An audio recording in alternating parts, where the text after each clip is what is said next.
जय श्री कृष्णा दोस्तों। आज से हम संपूर्ण महाभारत सीरीज शुरू करने वाले हैं, जिसमें 18 अध्याय और 700 श्लोक का वर्णन किया जाएगा। इसमें आज आप सुनेंगे पहले अध्याय के 10 श्लोक। श्लोक पहला। धृतराष्ट्र उवाच धर्मक्षेत्रे कुरुक्षेत्रे संवेता युयुत्सवः मामकाः पांडवाश्चैव किम कुर्वत संजय।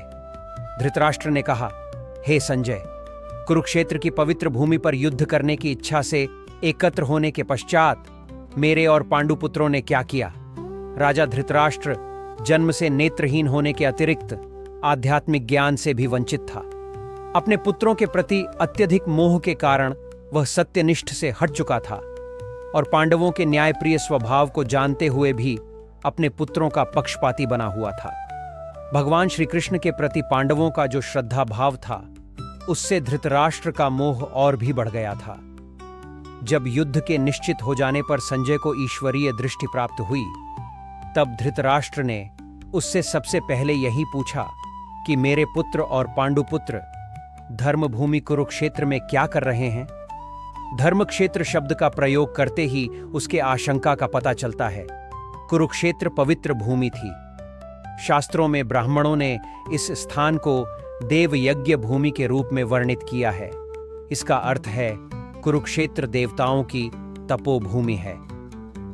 शास्त्रों के अनुसार इस भूमि पर धर्म और अधर्म का परिणाम आरंभिक रूप में ही स्पष्ट हो जाता है। धृतराष्ट्र को यह ज्ञात था कि कुरुक्षेत्र की पवित्र भूमि में धर्म के परिणाम स्वरूप उसके पुत्रों में कहीं डर और भ्रम न उत्पन्न हो जाए। इसीलिए उसने संजय से पूछा। वह यह सोच रहा था कि अपने संख्या बल के घमंड में आकर अर्जुन और भीम को देखकर उसके पुत्र कौरव किसी प्रकार की दुर्बलता या धर्म भावना से प्रभावित न हो जाए। वास्तव में यह प्रश्न उसके मन की चिंता और आशंका को प्रकट करता है। धृतराष्ट्र को यह भय था कि धर्म भूमि का प्रभाव उसके पुत्रों के युद्ध के संकल्प को विचलित न कर दे। इसलिए उसने संजय से पूछा कि धर्म भूमि कुरुक्षेत्र में जहां पांडव और मेरे पुत्र एकत्र हुए हैं, वहां उन्होंने क्या किया। इस प्रश्न में धृतराष्ट्र का पक्षपात और मोह स्पष्ट रूप से दिखाई देता है। वह अपने पुत्रों को माम का मेरे पुत्र कहता है और पांडवों को पांडवा कहकर अलग बताता है। उसके मन में यह द्वंद्व था कि पवित्र भूमि में युद्ध के परिणाम क्या होंगे। क्या धर्म का पक्ष विजयी होगा या उसके पुत्रों का अधर्म टिक पाएगा। इस प्रकार उसकी संजय से पूछी गई यह पहली पंक्ति ही उसके भीतर के भय, मोह और पक्षपात को स्पष्ट रूप से प्रकट करती है। दूसरा श्लोक। संजय उवाच दृष्ट्वा तु पांडवाणीकम व्यूढ़म दुर्योधनस्तदा आचार्यमुपसंगम्य राजा वचनम ब्रवीत। संजय ने कहा, हे राजन, पांडवों की सेना की व्यूहरचना का अवलोकन कर राजा दुर्योधन ने अपने गुरु द्रोणाचार्य के पास जाकर इस प्रकार के शब्द कहे। धृतराष्ट्र इस बात की पुष्टि करना चाहता था कि क्या उसके पुत्र अब युद्ध करने का उत्साहपूर्वक की मनोवृत्ति रखेंगे। संजय धृतराष्ट्र के इस प्रश्न के तापार्थ को समझ गया और उसने ऐसा कहकर कि पांडवों की सेना व्यूह रचना कर युद्ध करने को तैयार है, यह पुष्टि की कि युद्ध अवश्य होगा। फिर उसके ख्याल अनुसार वार्ता का प्रारंभ बदलते हुए यह बताया कि दुर्योधन क्या कर रहा था। धृतराष्ट्र के पुत्र दुर्योधन निडर और दृढ़ प्रवृत्ति का था। धृतराष्ट्र के विशाल सेना को देखकर दुर्योधन व्याकुल और हताशाहित हो गया। इस भय से दुर्योधन का गुरु द्रोणाचार्य के पास जाना यह सिद्ध करता है कि वह दृढ़ता के साथ निडर बनकर अपने भयभीत था। वह द्रोणाचार्य के प्रति अपने आदर प्रकट करने का ढोंग करते हुए उनके पास गया, किंतु वास्तव में वह अपनी चिंता को कम करना चाहता था। इसलिए उसने अगले श्लोक से आरंभ होने वाले शब्दों में इस प्रकार से कहा। तीसरा श्लोक। पश्येतां पांडुपुत्राणामाचार्यं महतीं चमूम व्यूढ़ां द्रुपदपुत्रेण तव शिष्येण धीमता। दुर्योधन ने कहा, पूज्य आचार्य, पांडव पुत्रों की विशाल सेना को अवलोकन करें, जिसे आपके द्वारा प्रशिक्षित बुद्धिमान शिष्य द्रुपद के पुत्र ने कुशलतापूर्वक युद्ध करने के लिए व्यूहरचित किया है। दुर्योधन एक कुशल कूटनीतिज्ञ के रूप में अपने सेनापति गुरु द्रोणाचार्य द्वारा अतीत में की गई घटना को इंगित करना चाहता था। द्रोणाचार्य का राजा द्रुपद के साथ विरोध प्रसिद्ध था। द्रोणाचार्य ने द्रुपद से बदला लेने के लिए अपने शिष्य अर्जुन को भेजा था और द्रुपद को पराजित कर आधा राज्य दिलाया था। बाद में द्रुपद ने प्रतिशोध स्वरूप एक यज्ञ करवाया जिससे धृष्टद्युम्न नामक पुत्र का जन्म हुआ, जो द्रोणाचार्य का वध करने वाला था। अब वही धृष्टद्युम्न पांडवों की ओर से सेनापति के रूप में खड़ा था। दुर्योधन यह संकेत देना चाहता था कि हे आचार्य, देखिए, वह आपका शिष्य और आपका ही शत्रु आज आपके सामने युद्ध के लिए सेनापति बना हुआ है। इसका उद्देश्य द्रोणाचार्य को मनोवैज्ञानिक रूप से विचलित करना और उनके उत्साह को कम करना था। इस प्रकार यह श्लोक न केवल युद्धभूमि की स्थिति का वर्णन करता है, बल्कि इसमें दुर्योधन की कूटनीतिक बुद्धिमत्ता और मनोवैज्ञानिक युद्ध कौशल की भी झलक मिलती है। श्लोक 4, 5, 6 अत्र शूरा महेश्वासा भीमार्जुन समा युद्धि युयुद्धानो विराटश्च द्रुपदश्च महारथ 4 धृष्टकेतुश्चैकितानः काशीराजश्च वीर्यवान् पुरुजित कुन्तिभोजश्च शैब्यश्च नरपुंगव युद्धामन्युश्च विक्रांत उत्तमौजाश्च वीर्यवान् सौभद्रो द्रौपदेयाश्च सर्व एव महारथा। यहाँ इस सेना में भीम और अर्जुन के समान बलशाली युद्ध करने वाले महाशूर युयुद्धान, विराट और द्रुपद जैसे अनेक शूरवीर उपस्थित हैं। यहाँ इनके अलावा धृष्टकेतु, चेकितान, काशी के पराक्रमी राजा काशीराज, पुरुजित, कुंतीभोज और शैब्य जैसे महान नरेश भी सम्मिलित हैं। इसी प्रकार से युद्धामन्यु, उत्तमौजा, सुभद्रा पुत्र अभिमन्यु और द्रौपदी के पुत्र भी हैं, जो सभी निपुण और महारथी योद्धा हैं।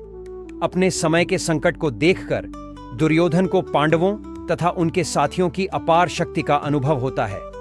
अपनी सेना के बल को बढ़ाने के लिए दुर्योधन को उन वीरों की याद आती है जो पांडव पक्ष में हैं और महारथी हैं।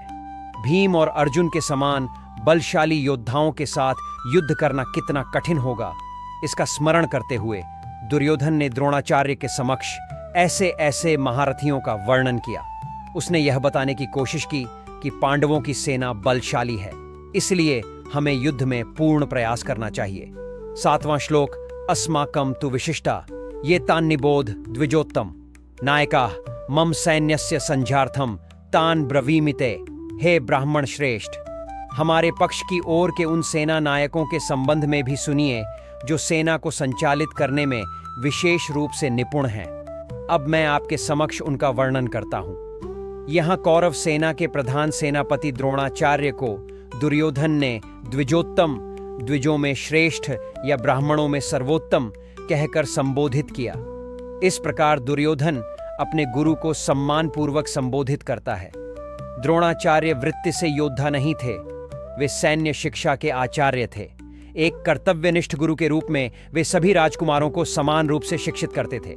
8वां श्लोक भवान भीष्मश्च कर्णश्च कृपश्च समितिंजयः अश्वत्थामा विकर्णश्च सोमदत्तिस्तथैव च वाइन। इस सेना में सदा विजयी रहने वाले आपके समान भीष्म, कर्ण, कृपाचार्य, अश्वत्थामा, विकर्ण तथा सोमदत्त का पुत्र भूरिश्रवा आदि महापराक्रमी योद्धा हैं जो युद्ध में सदा विजेता रहे हैं।